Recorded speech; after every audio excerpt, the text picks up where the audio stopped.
Well, thank you, Steve. It's great to be talking to you again. I suppose, really, in the answer to your question, so I've worked in my career in a number of different sectors. I've worked in financial services, I've worked in medical devices, I've worked in the space sector, I've worked in construction, and I've worked in the public sector as well. So, and I think the reason why, for me, category management is so important is simply that it is a series of tools and techniques that, once you learn and understand them, enable you to work in a number of different industry sectors to deliver success and benefit to the organisations where it's deployed. And also, it allows you to work on many different categories of procurement, often where you go into these categories with actually very little knowledge of what the sector is. Yeah. But by deploying the tools and techniques of category management, it very quickly enables you to get a handle around what you're doing, identify success, and roll out various strategies to achieve them. That's great, because we always hear, whenever we join a company, as you say, and you've moved with your skills, you've moved into different sectors, that it's different here. John, it's not like buying widgets, it's not like buying paper clips. As you say, this is a medical company, it's life and death. It's public sector, very different from, we say, private sector. But the thing that is transportable from what you say is these tools and techniques wrapped up in category management. So what would you suggest, just leading on a little bit from that, perhaps you'd be kind enough to just develop on these tools and techniques. And if I said to you, what do you think the blueprint for success is? When you're going into, I can't think of a sector that you haven't been in, but if you went into a new sector, what would be kind of in your tool bag as the blueprint for success? Well, I think there are three main elements that you need for an effective category strategy. And that is strategy, stakeholders, and savings. And when I talk about the three S's, the three, exactly, strategy, stakeholders, and savings.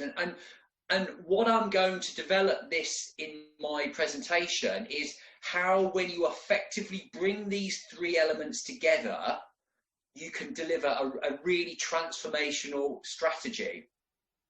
And so, once you've identified the three S's, there are a series of stages of category management. Now,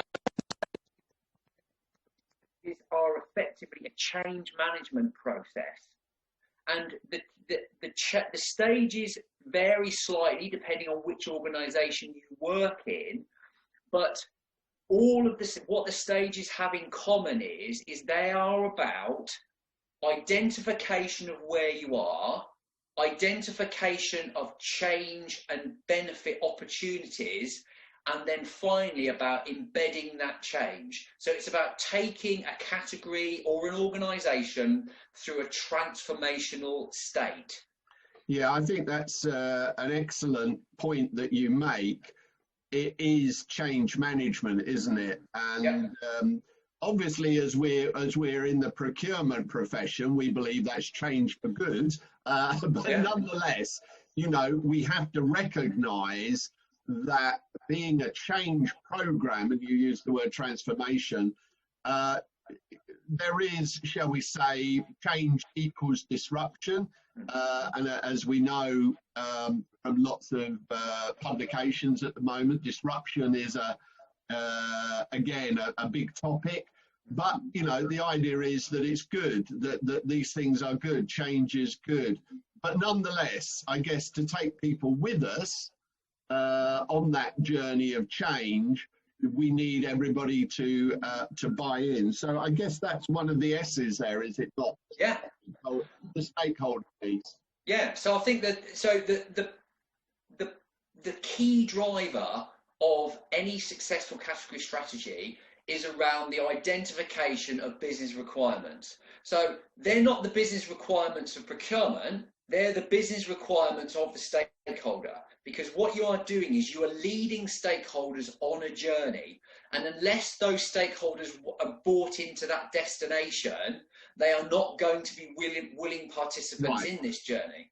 And so it's not procurement business objectives, it's stakeholder identification. Once you've got those and you develop your procurement strategy, as you go through the stages of your category strategy, you bring your stakeholders in with you at every stage, and you continually refocus on what their requirements are.